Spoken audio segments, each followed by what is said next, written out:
Join me, Jonesy, for interviews, recaps and much more. So tune in, unwind and get your sporting fix.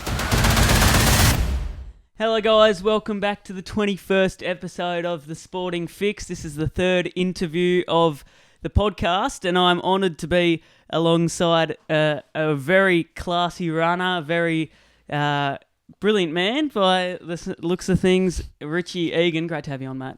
Thanks, Noah. Good to be here. Yeah. Most people know you, Richie, with your running, obviously. Some people might not know you. You'll get to learn about you in a second. But just give a brief overview about yourself, your hobbies, family, just so people get to know you a bit. Yeah, sure. So I'm a pre-service teacher, so studying at Deakin Uni. I have been in the Army Reserves for over 6 years. And, yeah, I got 2 brothers, a sister. Live out in Bannockburn.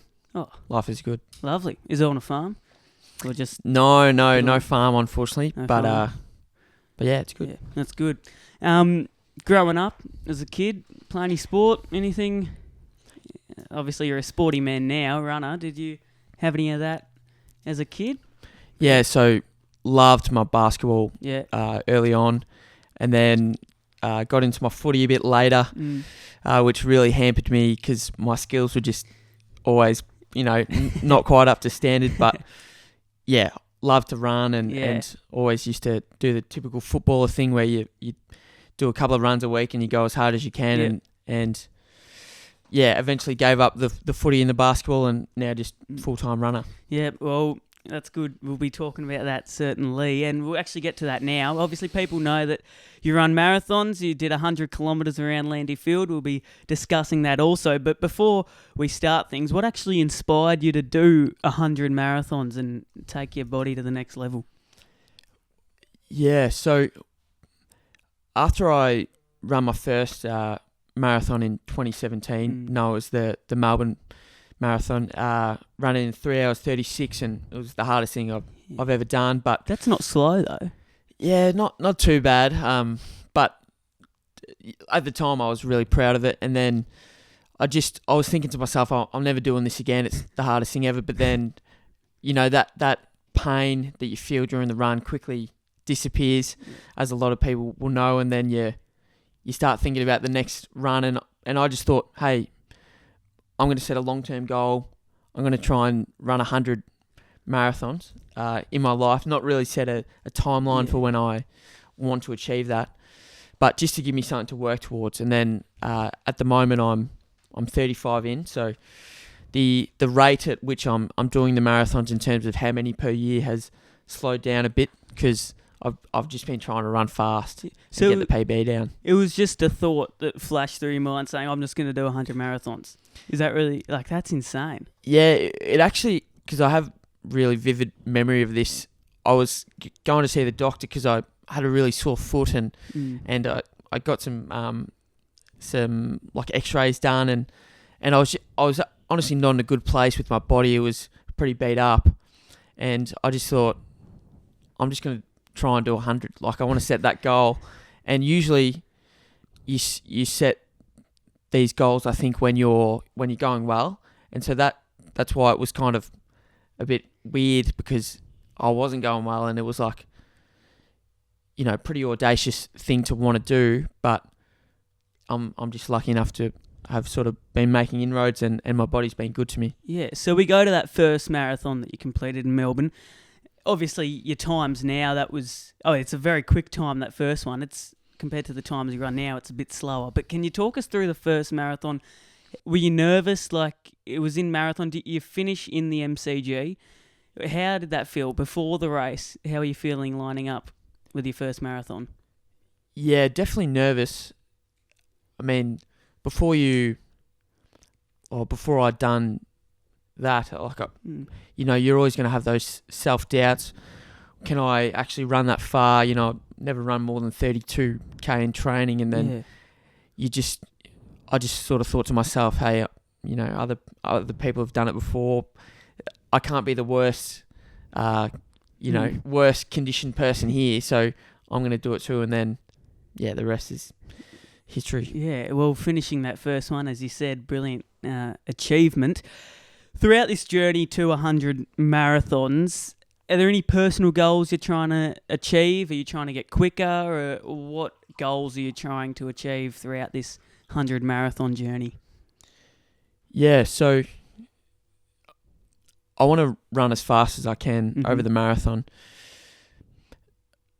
Yeah, I mean, it's hard to sort of think about the time that I'll be happy with and satisfied, because every time I improve, I want to run faster. Yeah. And the problem is, you can't look too far ahead, because it's almost disrespectful to all the levels that are between where I want to get to and where I am now. And so I'm just trying to sort of stay focused on the present, just do all the things I can to keep improving. Yeah, that's awesome. And I want to focus on the fastest marathon that you've ran. I believe it was the 31st in Newcastle. Yeah, so it was 2 hours 33 and 7 seconds, which is elite. I was looking at the Tokyo Olympics and their marathons, and I was looking at all the time slots and who finished where at what time, and you beat multiple runners in the Olympics. Are you trying to focus on the Olympics, or is your mind somewhere else and you don't really want to run in the Olympics? Where is that? Well, so yeah, the last run, 2:31 at Newcastle. It was it was a good day, nice to run a PB, but I think you've got to sort of really take into account the context. So at the recent Olympics, it was a lot hotter, which is going to blow out the times a lot. Yep.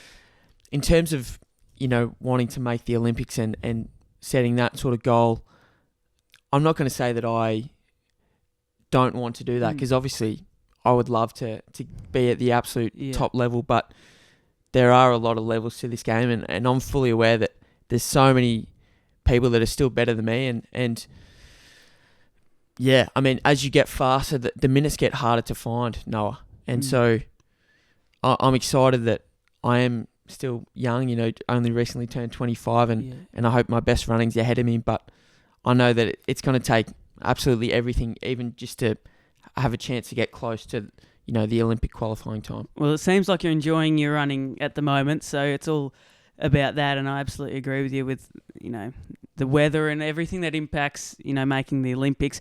Your training and preparation with your running, your marathons, everything, how do you structure your training schedule to, accommodate with such a tough run? Like, they're marathons, they're not like an easy stroll down the path. How do you accommodate and set up your schedule with training?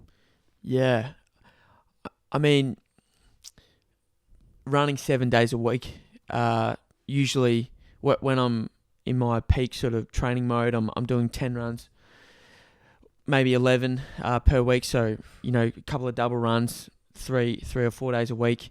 How far? Well, the double runs are, only 6K, sort of the minimum effective dose. But in terms of Ks per week, only sort of 120 Ks. Only 120 Ks for a week. Yeah. That's not anything small. Well, yeah. I mean, compared to, what the top guys are doing, they're probably doing 100 miles minimum. So that gives me hope as well that if I can train a lot more, maybe I can make up some of the gap. But fully aware that there's a lot of levels to this game. People that follow you on Strava will be getting a lot of notifications. Richie's going for another run. 120 Ks a week. That's quite insane. So you talk about you do run sometimes twice a day, 6Ks. What does, in a day, in the 24 hours, what do you train? How's a day look in Richie Egan's life? So, well, it depends on the day, but I mean, for a typical Monday, it'll just be, I say just, but if I did an hour in the morning, which might be 12 to 14K, and then at least 6 hours later is the gap that I'll I'll try and aim for between the first and the second run. I'll do another 6 or 8K. Usually, either an hour and half an hour or 12 and then 6Ks or 14 and 7K, something like that kind of split. Yeah. Yeah. How do you balance running with injuries, like preventing injuries? So you go for a run. How do you prevent your injuries as well? Well, I think it's important to conserve energy as much as you can outside of your running if you really want to improve and stay injury free. I'm extremely lucky that being a full-time student, I don't have to expend the same amount of energy as, say, someone who's working full-time. So I'm able to rest my body more and, I've had minor injuries, but there's definitely an aspect of luck, unfortunately, that, you have to make some guesses sometimes when you're training, because you're trying to stress your body so that you improve and come back stronger, but you also don't want to stress it too much so that you get injured. So you're riding this line and you don't know where the line is, but then you get better at knowing your body, Noah, and you find out, hey, what type of pain can I run through? What type of pain should I rest from? And you just build up a tolerance. Yeah. And it's about experience too. Like, you've been running for how long? Absolutely. 5 years or so. 5 years, yeah. So obviously at the early stages, you'd be a bit concerned with how much can I run without getting injured. But now you'd have an idea, wouldn't you? Yeah. So initially, I was definitely overtraining. We talked about, when I was a footballer and I was just running a couple of times a week as hard as I can. Now I know that a sustainable model is going to mean that I need to do a lot of easy Ks, slow and just keep the pace down, and then just trying to do things like get my nutrition sorted, eat during a run, like make sure I'm fueling so that I'm not going into that red zone and your body thanks you for it. Excuse me. Yeah, no, that's fine. Yeah, exercises. I mean, I don't know if, like, what sort of exercises specifically is a part of your routine, or is it more just pretty generic going for a stroll? Are you talking about like training that's not running? So like stretches, strength, not just running, but like, is there anything a part of that? Well, it's a good question, because there's a couple of ways you can look at it. You can say you need to be doing strength and you need to be doing stretching and Pilates or whatever, and it will help you running because maybe you'll reduce your injury risk, which, I agree that there's merit to that. But then for me, I've been lucky enough that I haven't had any real significant injuries, and it's kind of like, what's going to give? Like, when you're trying to improve your running, the number one thing that improves your running is to run more. And so you can do all these things like stretch and strength training, but true. It's all about running. It's not gonna shift the dial as much as running. It's true. What about sleep? Most people know that sleep is optimal, I guess, for recovery. Do you have a plan for that, or is it pretty laid back? You seem like a laid back bloke. I'm actually, I can be quite regimented, but regarding sleep, I try and get your 8 hours or get my 8 hours. I like a midday nap, which I know that this is a real luxury that not everyone can afford, but just trying to do like get a half an hour nap and close the eyes and those power naps, they do seem pretty effective. I've had a few people say about the effectiveness of them, just getting a rest and recovering. It's probably the same in your perspective too, about how effective they are. Yeah, well, I think when I'm in my real peak sort of training mode, that's when the midday nap is an absolute game changer, because just sort of getting through the day and your legs are heavy, you feel like a zombie, and being able to just rest for that 30 minutes and just Crucial. sort of perk up a little bit. What about breath work? Any breath work you use or anything? Or is it... Yeah. I aim to do a 10-minute meditation every day where for 5 minutes I focus on just trying to breathe in for 5 seconds and then breathe out for 5 seconds. And then for another 5 minutes, I try and keep that same rhythm, but then I also think about how I can make this a really good day. And, sort of I think about how I want to act, and that really is grounding for me because to be honest, and I know this sounds a bit deep, but I think about if this was my last day on earth, how would I live? And that can be extremely motivating because if, I've got a hard session, it's like I'm going to crush that session because it could be my last day because there are no guarantees. It's true. And I feel like that would also inspire you to, as you said, go harder, push faster as if it was your last day on earth. With your breath work, your meditation, how effective do you find that? What do you think? Does it calm you down? How effective do you think that is? Definitely. I think, to my understanding, from reading breath, it talks about how, nasal breathing is optimal and it just, I don't know, I couldn't really speak to the exact physiological benefits. Yeah. But you just know deep down that it does help. And obviously, how long you been doing it for? I reckon a few months. It sort of coincided with when I swapped from mouth breathing to nose breathing as a runner for easy running. When I'm going full gas, I'm still going to breathe mouth, mouth in, mouth out. But honestly, and I know it sounds a bit weird, but I reckon it was a real turning point when I started nose breathing for my easy runs. I reckon I just got a lot better pretty quickly. Yeah. Maybe it was a coincidence. I'm sure it wasn't. Your challenges that you've faced, so your physical, whether it's mental, what's been the biggest you've faced throughout your running? Yeah. It's a tough question. It's a toss-up between the 100k run I did recently around Landy Field athletics track, so 250 laps, which is... You get dizzy. You do get dizzy, Noah. Sorry to cut you off, but doing 250 laps, people run down a path and they see new things, but doing 250 circles of the same thing, surely that got a bit boring. Yeah. I mean, that was kind of part of the challenge that I wanted to add. I didn't want to just run the distance. I wanted to make it harder. Yeah. Coming back to the question about the hardest challenge, though, I think in all honesty, it probably wasn't as hard as when I ran 7 marathons in 7 straight days back in 2022 for the Bravehearts Foundation. I was fortunate enough to raise over $10,000 with the support of my friends and family for the Bravehearts Foundation. And that's brilliant. No, I appreciate that. I want to touch on those 7 marathons in 7 days.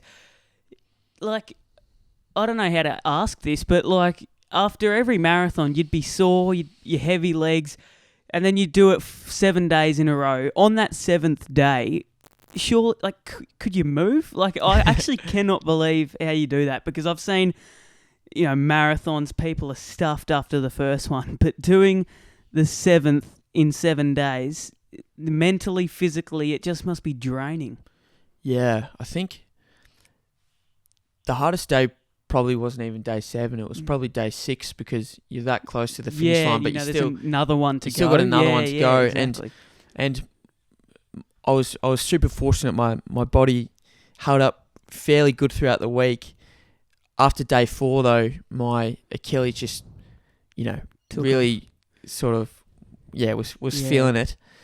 But just sort of once I grinded through the first few Ks of each day, then I just got into this, nice flow and it honestly didn't feel that hard. But then I remember distinctly on the 7th day, I ran the first K and it was around Albert Park in Melbourne, nice flat track.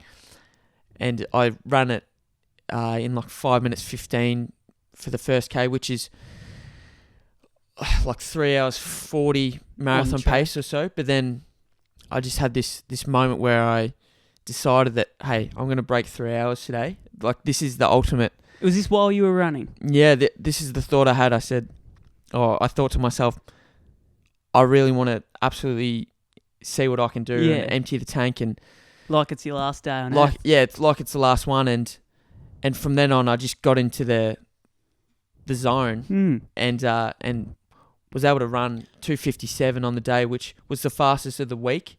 What marathon was that one out of the 7? Day 7. Day 7. On the last one.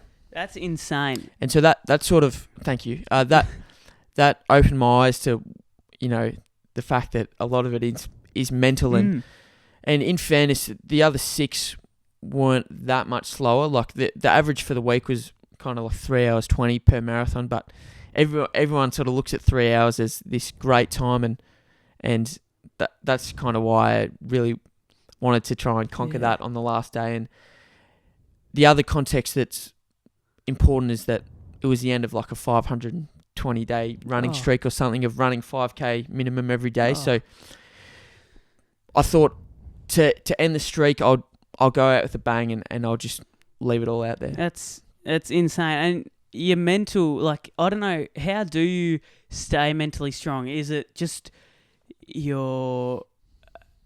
I don't know how to explain it, but, how... Like, it is mentally draining. I don't know how do you stay focused? How do you complete a marathon when you've just done 6 in a row? Like, is it genetics, or are you just that sort of person that just says, stuff it, I'm just going to complete it no matter what?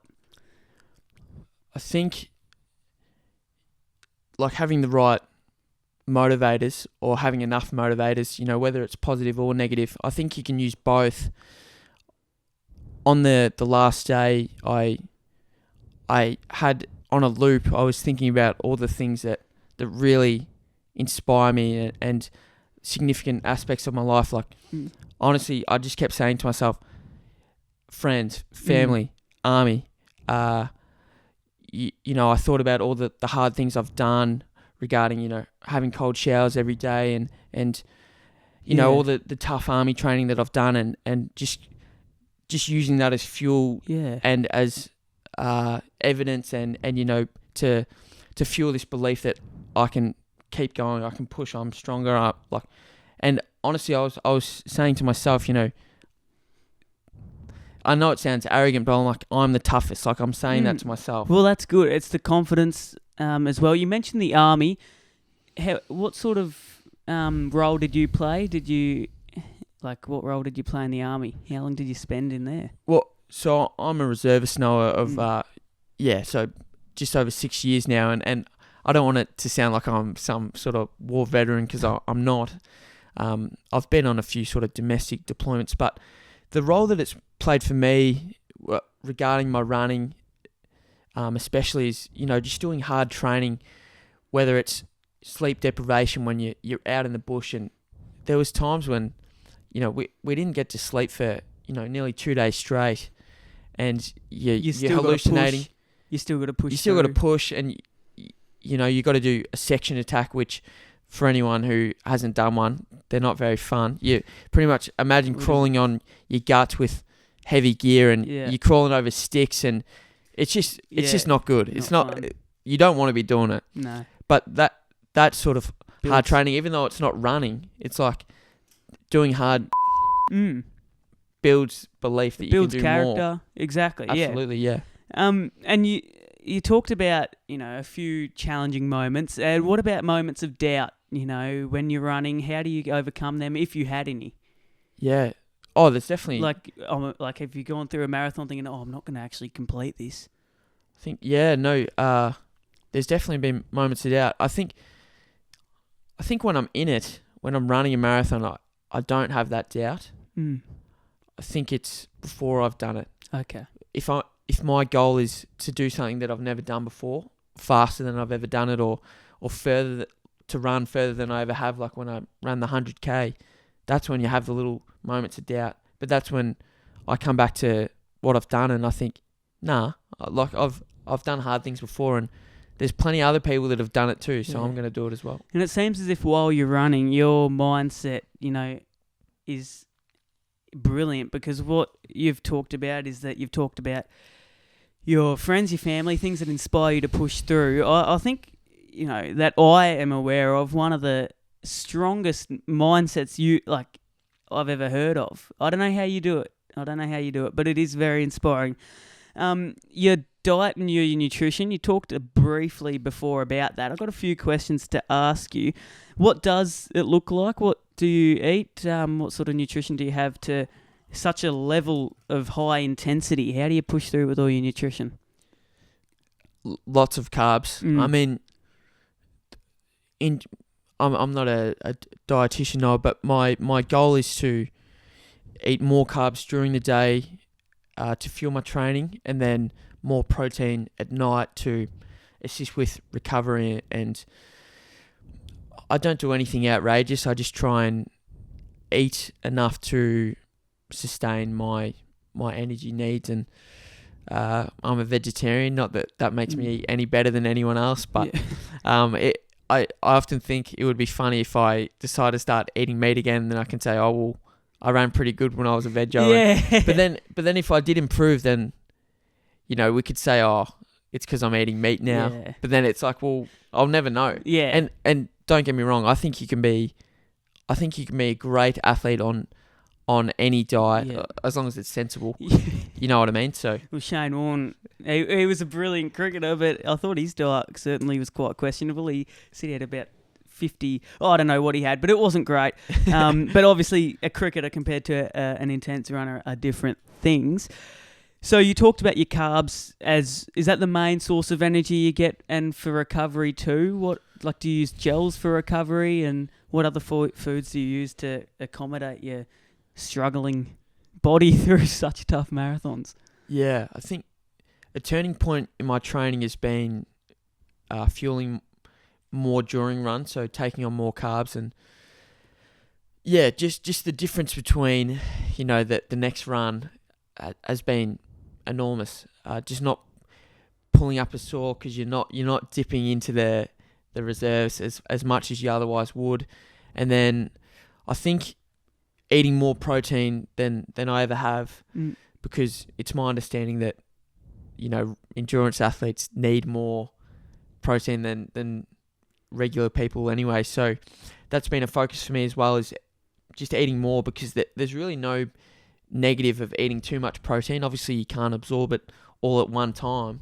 If, you know, you might top out at 40 grams in one sitting, but just trying to increase the amount that I eat throughout the day. And are you making these diets up yourself, or do you have a dietitian to help you, or is it just you sort of saying, oh, I know what this is good for, I'll have that? Or yeah, I mean, it's just me. Yeah. I have a really influential book was Racing Weight, and that sort of speaks about fueling for training. You've got a book? No, sorry. Oh. A book that I read. Oh, okay. Called Racing Weight, and that sort of talks about a sensitive issue in endurance sport, which is, you know, being lean and being light. And to be honest, I mean, it's just so crucial to be that skinny athlete, but to get to that point, you need to do it in a healthy way, and then once you're there, you need to make sure that you're still fueling adequately. Otherwise, you can very quickly get injured, and it can all start going downhill. Yep. So, Richie, with your diet as well, your hydration and electrolytes, they are so important to so many runners. How do you manage those with water and electrolytes too, during and before and after your marathons? Well, it depends on how hot it is. So in Osaka, when I ran my second fastest time, I didn't really... So that was 2:33. Okay, yeah. What temperature was that? Was it cold? Cold. It was only... Was it over there winter? Yeah. Yeah, okay. I'm honestly not too sure about Japan's seasons, but yeah, it was cold. It was like, you know, maybe 7 or 8 degrees. So you have to accommodate for that, or... Definitely, yeah. Your hydration and fueling requirements change a lot on a hot or a cold day, and I found that my nutrition sat really well in my stomach in terms of taking on carbs because it was colder, but then you don't have that same need for water and electrolytes because you're not sweating as much. And I think also my recovery might have been better because I on a hot day, it just takes it out of you more. Yeah. Where's the hottest place you've run, if you can date back? Darwin. Darwin? Have you run in Darwin? Yeah, I used to actually when I was on deployment with Army, working with the Navy and Border Force to keep Australia's maritime interests protected. I was stationed. Man. Yeah, I was stationed out there, and it was hot every day. You know, wake up in the morning and it's 20 degrees minimum, and actually not like I enjoy running in the heat. You feel like you're really working, no matter what you're doing. So I mean, I remember I've been to Uluru over December, so nice. At midnight it was 26 degrees and it got up to 46. So I don't know when you went to Darwin whether it was over summer or winter, but Darwin is a very, very hot place, especially different to Osaka at 7-ish degrees. Yeah. You would be preparing a bit differently with those sort of temperatures. Moving on to your experiences you've had running and the memorable ones, can you share some of the most happy, memorable experiences you've had so far running? Yeah. Well, the ones that stick out are first one at Melbourne, First one you completed. Yeah, just coming onto the MCG and I'm not, ashamed to say that I was quite emotional and had a little tear in the eye, and then I think about races that have really gone right, like Canberra Marathon a few years later, and just like when you nail a race and you're at the end, and I don't know, I just feel really proud, and I was a bit emotional then too. And then Osaka, I was elated because I didn't expect to run that well, and then Newcastle, obviously to win that one, it was a fantastic experience too. Is there a prize for that one? Yeah, I was fortunate enough to go home with a K, so yeah, that's good. Covers the flights. Yeah, you mentioned your Canberra one went really well with your planning. Do you have a plan before each marathon regarding like at a certain K you want to be at this time or something? Do you have a plan before each marathon? Where you want to be? Definitely. And it's funny though, because when I was a less experienced runner and not running as well, I probably was more strict on how fast I wanted to run each individual K. But now, because I've run so many marathons now, I know my body and a lot better than I did, and I know what the perceived effort should be, and I don't look at the watch as much. But then I'm going through halfway, because halfway is a great sort of time to assess how you're going, and I'm trying to hit within a reasonable range, and then trying to run that consistently throughout the whole run. Yeah. Has there been any obviously a lot of marathon on flat is quite challenging, but what has been the most challenging courses that you've experienced, whether that's heat related, weather related, or altitude? What's been the most intense, challenging one? I did a marathon down the Yuyangs, which is yes, you would have been there before.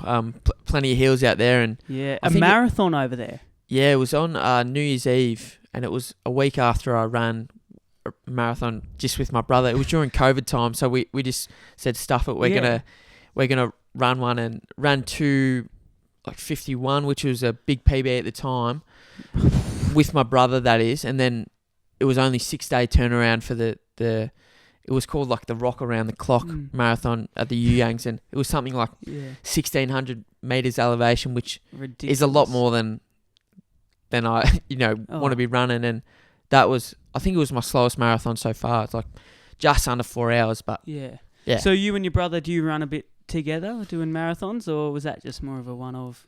No, we not so much recently, but he was a big motivator for me when he was big into it a couple of years ago. He beat him all my times, and it's not until recently, Noah, when I went to Osaka and then to Newcastle after that I've just kind of taken the mantle back as the fastest runner in the family, which is nice. Yeah, well, if someone can beat that time, that'd be pretty good also. So that's very good insight. I didn't know there was a marathon over at the Yuyangs.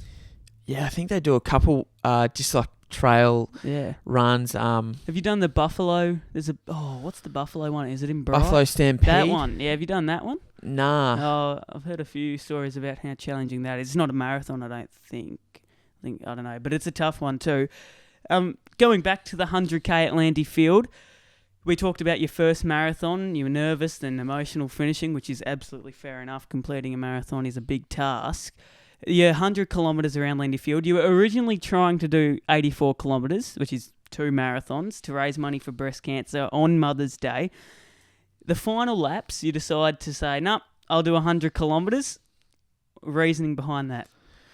Yeah, so it was actually the day before I kind of decided that I'm gonna up the ante from 84 to 100K, and I just figured if I'm gonna run that far, I may as well hit a nice round number. It's true. And yeah, I mean, did you have? Sorry, you go. I just kind of thought that it's only going to add about an hour or so to the run if I was running at 4:30 or so pace, which ended up being the average for the day, 4:35. I'm sorry, that's insane. 100 kilometres at 4:30 pace. That works out, what was it, 7 hours? 7 hours and 39 minutes. Was that non-stop running? Or did you have a few breaks? At the 50K mark, I stopped and changed my shoes. Yeah. But it wasn't for like a reason, because you can't. So no. So I stopped and changed shoes, and also changed direction. Yeah. And the transition time was about 3 minutes. I felt like a triathlete. But yeah, I mean, there was thoughts that maybe I could walk a couple of laps to eat some food, but then I was like, nah, stuff it. I'm just going to keep running. And so did you get given food throughout the run, or was it just literally running until you can't run no more? Definitely, yeah. I had plenty of gels. I was super lucky. My dad, he's my number one fan, and he's a hero of mine. He came down with me at the start of the run at 2 a.m. So we decided to start at that time so I could get the first 50K going clockwise around the track, which is the wrong way. So if you're running normally around the track, you'll be running anti-clockwise. Yeah. But I wanted to run clockwise so that I could run both directions and reduce the load on one hip from the turning to reduce, chance smart. of getting injured. Never thought of that, actually. That's clever. I don't know. How did you think of that? Or was it just common sense as a runner? Kind of a bit of common sense. Yeah. But, and so by starting that early, I was able to ensure that no one was going to be, running at that time. And then I would have to, well, I'm obviously not going to run into them. I would have to change direction. But by starting that early, I was able to do 50 in one way, 50 the other way. Yeah. And yeah. Thank goodness I didn't do that. I would have a broken left hip if I didn't think of that. Anyway, you said at the 50K mark, or roughly, you changed shoes. Yeah. Running for that long, having a break, changing shoes, running back, that's tough. Because I know when you run a fair way and you stop and you go back, you got heavy legs. How'd you push through that? Yeah, definitely. You just don't want to kill your momentum at any point. That's tough. But the benefit of changing shoes, and getting something that feels like it has some life under your foot outweighed the fact that I had to stop. And I was, again, super lucky that I had a lot of mates with me at the time, and yeah, I just honestly felt like a new man running the other direction, and yeah. That's good. Well, you said you started at 2 a.m. Obviously, pitch black. Did they have the lights on? Nah, but it was, the ambient light was good enough. You could see enough. Yeah. When you woke up, what was your plan before that run? Like, did you have your stretches and everything? Because is it the longest you've gone? Yeah. Yeah. So what was that planning like for 100 kilometres? Well, when you say woke up, I actually didn't really wake up because I didn't really sleep. True. There's no point getting up. Yeah, because I was honestly quite nervous because, to tell you the truth, Noah, in the gap between running Newcastle Marathon, which was my PB, that was 3 weeks before, and running the 100K, I kind of loosened the shackles and started maybe eating more junk than than I otherwise would. Yeah. And you know, I Didn't did stop you. Yeah, but I didn't feel like I was in great shape before the 100, and Yeah. Was and that worrying? it was worrying. It was like, you know, I'm taking on this challenge that I've never actually Come close to. yeah, I've never even run half that distance. Sure, I've run 7 marathons in 7 days, but this is a completely different game. Wow. And I haven't even really set myself up for success because I had a few beers the night before. Yeah. Which I'm not saying that really impacts you that much. Yeah. Because like it can ease your nerves or whatever. But before a race, I'm not doing that. Yeah, exactly. And before 100 kilometres, where you haven't, I guess, completed anywhere near that, it is a unique way to prepare. But it worked for you, which was very, very cool, actually. Thank you. You're an adapting runner. Well, it was my birthday on the same day I did the 100, so I mean it was kind of like celebrating with my friends, and yeah, we had a nice dinner. And it was also Mother's Day, the day you ran. Yeah. Also, and you decided to raise money for breast cancer. Reasoning behind that? Yeah, well, I mean, obviously breast cancer impacts a lot of women in the world, and you know, in Australia, I was shocked to find out the stats that it actually impacts, 1 in 7 women in Australia will get it at some point in their life. And so I thought, as part of my run, I'll do something good and you know, raise some funds for a great cause. And I was blown away with support. You know, was lucky enough to raise over $7,000 with the help of family and friends. Very good effort. And yeah. Did you have a goal with money raised, or was it just is what it is, you know? Well, I set the fundraising target at $4,200, which worked you out smashed that. Which worked out at like $20 a lap, and we were looking good, but then we sort of just cleared it the week of, because the way these things go is a lot of people donate at the start when you say you're going to do something, and then at the end, like when it's getting closer, you're doing it. But then because I upped the ante to 100k from 84k, that sort of that encouraged a lot of people to donate as well, I think. Yeah, well, because you've raised money for breast cancer and you raised money for another cause. Yeah, the Brave Hearts Foundation. That's the one. What do they do? So they serve to protect Aussie children from sexual assault and violence. Yeah. And yeah, as part of the 7 marathons in 7 days, you as a requirement of entry, you raise $10,000 for them. And yeah, I was lucky enough to raise $10,500. And so that gave me confidence that I could raise a bit for breast cancer too. But it gets hard because you have to ask a lot of same people twice. But I've just been so lucky that people have supported me in my endeavours. Well, I think it's brilliant. I think the world need more people like you. I mean, you've raised money for 2 really important causes and a lot of money, and you do it through running. Is it because, I mean, that you love running by the looks of things? Is that the reason why you do it? Like, why do you raise money through running? Yeah, I think just combining the challenge and you know, it's something that I'm extremely passionate about, and so I think other people see that and they get inspired to support it. Because I guess the running is a challenge in itself, and then the people who you're raising it for are going through a challenge themselves. So it's almost like they overlap as well, which is really, really clever too. While you're running your 100 kilometres in Landy Field, I saw some footage with people running with you, getting support behind you. How did that feel like with the community getting around you? It must be pretty special. Yeah, it was great. I mean, I had people starting as early as 4:30. One of my mates, Steph, he ran a marathon with me around the track, and just having that support from mates is just huge for me.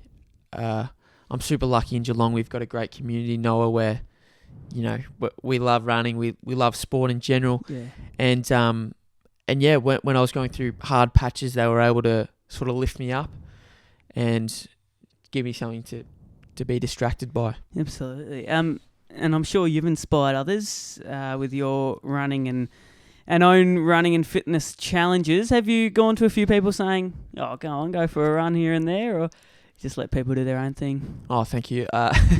Well, it's hard because, I mean, yes, I would love to help people as much as I can through inspiring them or whatever. But, you know, if people are going to do something, they're going to do it because they want to do it, not because, you know, that's the biggest motivator. Yeah. So I can only do so much, and yeah, I've just got to accept that you can only lead a horse to water. Yeah, can't make them drink.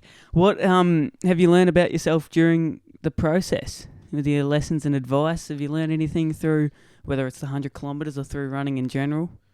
Yeah, it's a good question because it's something I kind of wanted to touch on regarding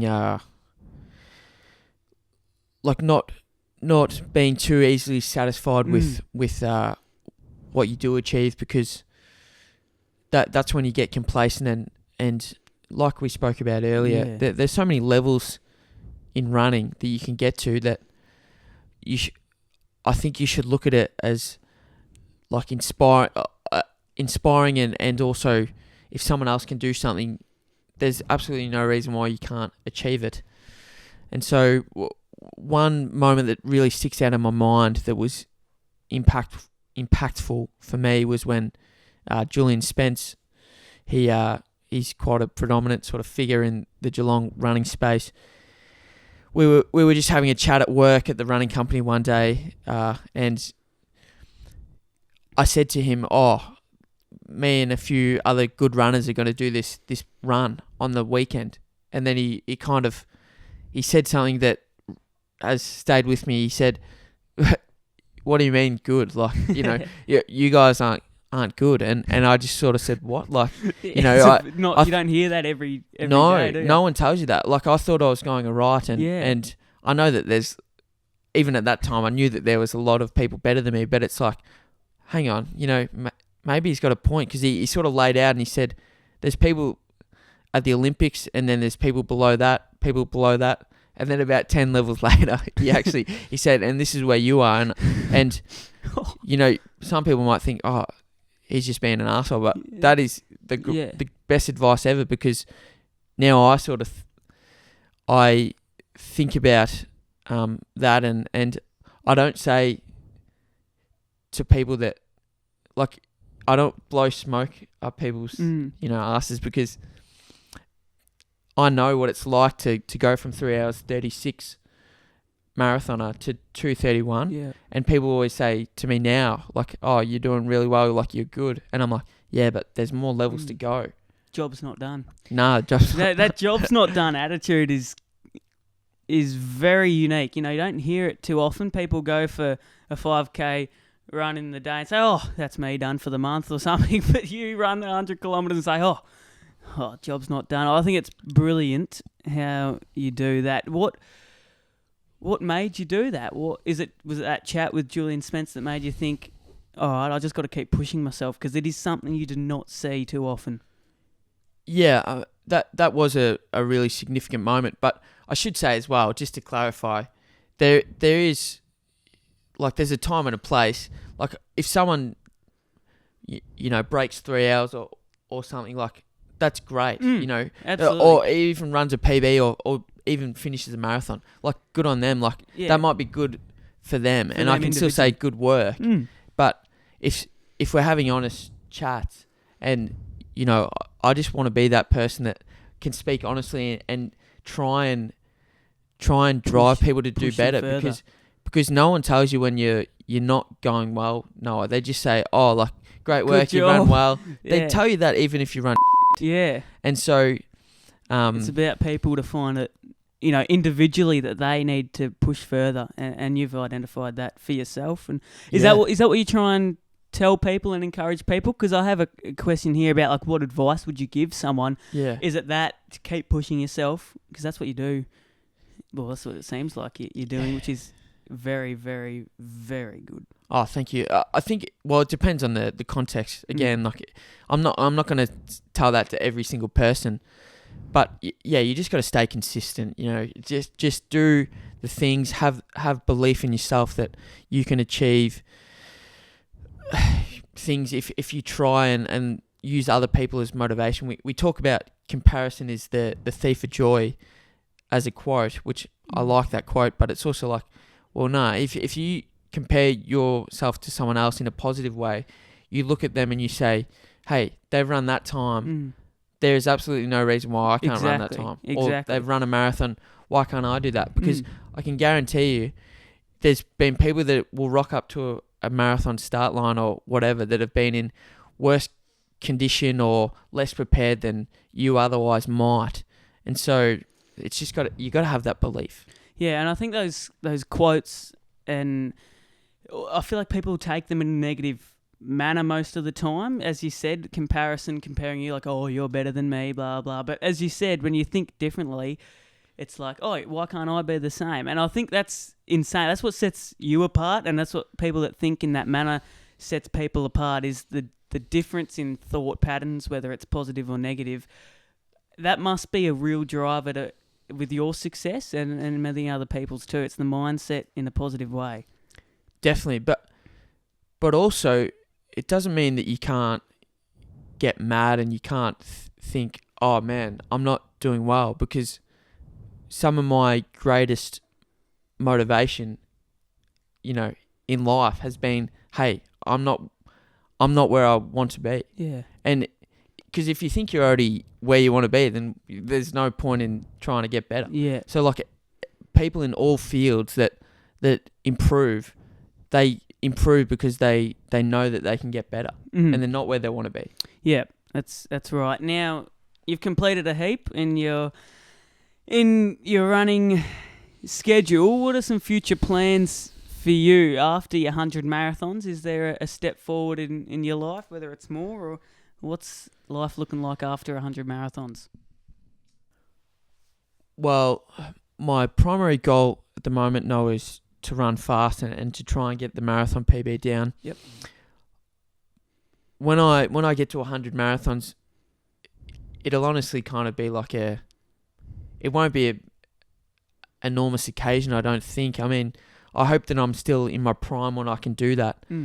And if it's when I'm 30, that would be great, because it's nowadays runners are getting better older, like at older ages. If you look at the Australian women's marathon team, they've got a couple of 40 plus year olds, so that gives me a lot of hope. Yeah, and Eliud Kipchoge, the best, he's certainly getting on now at his age, isn't he? High 30s? Yeah.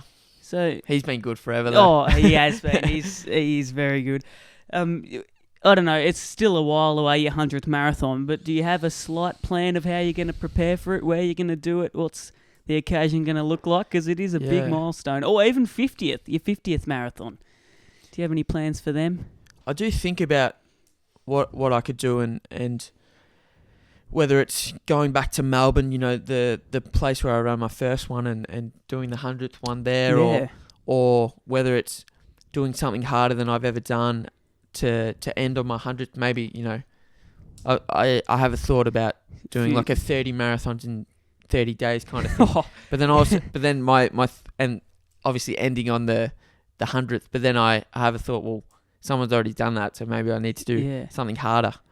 Yeah, that is like, if someone, only you would say something like that, 30 marathons, I'll do something bigger for that. Your next marathon, where's that? So you've completed 35? Yeah. Where's your 36th going to be? I've got a ticket to Gold Coast in 6 weeks, which is just too short a turnaround, to be honest. Great course. I'd love to go there and run a PB, but it's probably not going to happen. So after that, if I can somehow do the half marathon there, I'd love to go and run Sunshine Coast 5 weeks later. And do you just book a ticket yourself and go wherever you want, or is there or is it so you literally just say, oh, there's a marathon up there, I'll do my 36 there? Is that sort of how it works? Yeah, it depends on like what the race is. Like if it needs to be me worth going to, Yeah. you know. So I'm at the stage, as I said, where I'm trying to run fast. So I'm not just going to go anywhere, you know. But Newcastle, I sort of saw it as an opportunity or Newcastle, if you like. I saw it as an opportunity to win the marathon based on previous years' winning times. And so that worked out well. And then, I do want to go, you know, overseas in the near future and run on, you know, the fastest courses in the world. Yeah. Do you get, like, your medal cabinet must be pretty full. How many marathons have you won? Or how many races have you... I mean, it's a tough question, but you would have certainly finished first a couple of times. I was lucky enough to win the Cadbury Marathon in Hobart as well. So did you get a bar of chocolate for a prize? Mate, I got so much chocolate. It was outrageous. Honestly, they gave me Full like factory. a dozen blocks, like a dozen proper... Like the big ones? Proper blocks. So they gave me, I think, 3 double blocks, like double size ones. Oh, okay. And then they gave me like 10 just, you know, regular blocks, but it was too much. Yeah, you wouldn't have got through it. When was that? I felt sick after you know, a couple of days, but that was back in 2023. So last year. Was that through the middle of the year? Or was it over summer? January. So it would have had to be. Hobart's pretty cold. Yeah. So yeah, fortunate enough to win that one, and Newcastle was the only other one that I won. Yeah. But so did you get like a sash along with the chocolate, or a medal with the chocolate, or was it literally just factories of chocolate going your way? It was a lot of chocolate, $1,200, and just a medal. Yeah. But so your cabinet would be full then. It is full, but tell you what, not full enough for your standards. Well, the thing is, I'm not overly materialistic now, so I kind of don't really want to have these medals anymore. Like they honestly don't really mean that much to me. So you don't tell the owner of the marathon. Which you know, each to their own. But it's not like I've got all these medals. I'm not just gonna look at them all day. Like I got better things to do, and the memories attached to the race, and you know the satisfaction of pushing myself means so much more to me than just some medal that, you know. Yeah, I get what you mean. I mean, finishing the marathon, then you'd be attached to the medal, but after time, you know, when you win another one, that one sort of goes away. So I get what you mean. What was the course like in Hobart? Is it tough? Yeah, it actually is pretty tough. It's quite exposed to the wind, and I ran the whole race solo, so no one to hide behind. And then the last K, you have to run up the hill to the chocolate factory. And so you see the chocolate factory? It actually finishes there, which is pretty cool. That is cool. The good thing though was that I knew that hill was coming from running the course previously, and so I was able to sort of run up that hill and take out the win. So it was a hilly course as well. I haven't been to Tassie, so I don't really know the landscape of the state, but it was pretty hilly, more than flat, would you say? Oh, not overly hilly, but it's just that one hill at the end, which is quite steep, and it's just not when you want to have a hill in a marathon. You don't want it, at the 41k mark. Yeah. For your future plans, do you have any more goals on the horizon in the future, or is it literally just take it as it goes? Yeah, absolutely have goals. By the end of the year, I need to run at least, under 2 hours 30 is sort of my minimum goal. Because to run a time that reflects my half marathon, I should be sort of running that kind of time. Now, it doesn't always work out where you run a half and then it translates perfectly, but yeah, honestly, I'm at a stage where I still consider myself average, and I want to get to a point where I'm running like a serious time, and I can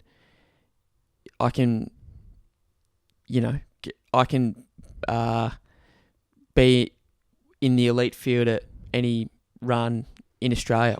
But to get into that sort of territory, you got to be like a 220 guy. Yeah, so this is about getting quicker and quicker with every race. Yeah, definitely. Yep. Now a bit about you to start to end this segment. We started it with you, a bit about you. What's been your favourite marathon course and why? If you can think of done, you've done a few. So Well, Osaka was pretty awesome because, I probably had my best ever race, even though I've run quicker than that. I've run 90 seconds quicker at Newcastle, but just felt amazing. Like, was just getting stronger throughout the run. The crowd support is not great because the Japanese tend to be... Yeah. That was your first international marathon, was it? Yeah. They tend to be a little bit conservative, but still, like, awesome place to go run. Yeah. And the other ones that come to mind, obviously, Cadbury Marathon in Hobart and Newcastle because, winning's nice. So when you were in Osaka, did you marathon, did you spend some time around the area? Or was it just go there, have a marathon, come back? Yeah, so get there a couple of days earlier and then stayed for about a week, which you was get up fun. to? Went to Universal Studios, which was great. Yep. Ate a lot of food and Favourite food from there? To be honest, I ate a lot of Western food, but I went to Universal and had their just like all their crazy snacks. So favourite food in particular, probably. I honestly love these little pizza buns. It's like margarita pizzas, in a just like a soft roll, and they sell them at 7-Eleven and stuff. Oh, fair enough. Any pre-race rituals or superstitions you have? Like, do you listen to certain music or do certain things, or? Not really. I mean, I think about the optimal arousal for me pre-race, and it's just kind of about not getting too hyped up, and obviously you don't want to be flat, but I just treat it like a normal day, and if I listen to music, it's not something that's going to hype me up because it's like when you get spurred on 1K into a marathon, when people say good job, keep going, or even at the 3K mark, it's like you just don't want to hear that. You've got so far to go, it's white noise, and you only have so much emotional energy, so it's about saving that for the right time when you need it. So you don't listen to music? No, occasionally during like an easy run I will, but for like a hard training session or a race, focus. I definitely wouldn't. And you just need to have that awareness. Yeah. How do you celebrate with each marathon? Is it different every time, or? I mean, your first one was quite emotional. Your 100K, you seemed very happy, which is absolutely expected. What sort of celebrations do you get up to? Well, ideally with friends. Yep. A couple of beers. Yeah, a couple of beers. I mean, I'm not a huge drinker. Yeah. But I just eat a lot of food. A lot of the things that maybe I wasn't sort of eating in the lead up to the race. But yeah, I mean, the thing that I've learnt is that, I just can't celebrate.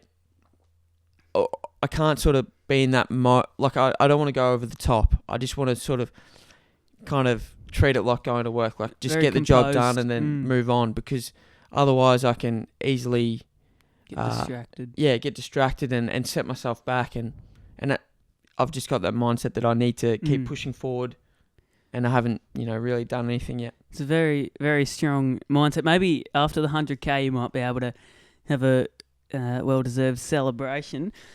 Yeah. With your running, had a lot of runs, obviously. Best story that you've ever come across, or best incident that you've had that you can share with us? Because you've had a few already, but I'd love to hear a few more. Well, the one that comes to mind, and it's not a crazy story, but I guess at Newcastle, I was projectile vomiting for the first time ever in a marathon. And during running? Yeah, I just had like this crazy GI distress, and I remember the last K, I'm coming down, you feel like you're running downhill that last K, and there's all this sort of crowd support, and and I'm just like spewing up everywhere. Oh, no. And I'm just sort of laughing to myself because I'm thinking, these people that are cheering me on right now are never going to run a marathon, because they're looking at the guy who's winning it and they're thinking he is absolutely rinsed himself. And it was just not just like a little bit of spew. It was proper like going everywhere. How long did it last? Oh, like it sort of came on at about 30k. But then it... You still got 12k to go and you were projectile vomiting. Yeah, but it didn't get really, really bad until, 41k plus. And then it was honestly so bad that I thought I was going to pass out because I got a bit dizzy. Oh, but then I was lucky because I thought to myself, well, at least my legs aren't going. It's just kind of, that would be kind of a worse sign. Yeah, that would have been a scary time, actually, looking back on it. Were you a bit worried? I mean, I would have been if I was vomiting and thinking you're going to pass out with 12k to go. Yeah, well, as I said, it didn't really get too bad until that final K, but I knew that I was so close that there wasn't anything stopping me. And the guy that came second was, he was 12 minutes back, so I wasn't really in danger of losing the race. But yeah, it never happened before. Never sort of got to that point where I've actually like spewed and yeah. Yeah, what was wild. Were you like? How were you feeling? Like, I know you were vomiting, but were you feeling sick in the tummy, or were you actually? Yeah. So how did you finish that? Was it just step forward until you finished? Was that literally it, pushing through?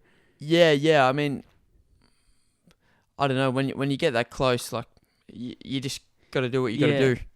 Did people, when you finished the race, they would have come to support you, hopefully, or did they? Yeah. They gave me a chair, which was nice. Yeah. The guy on the bike, I gave him a fist bump, and he sort of laughed because he said, "Oh, you just been spewing all over yourself."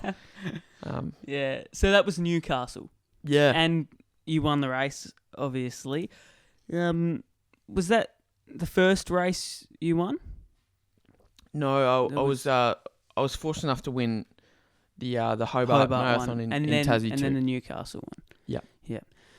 Well, Richie, it's been an absolute honour to have you on. You've shared all your stories, which have been a few and very interesting ones too.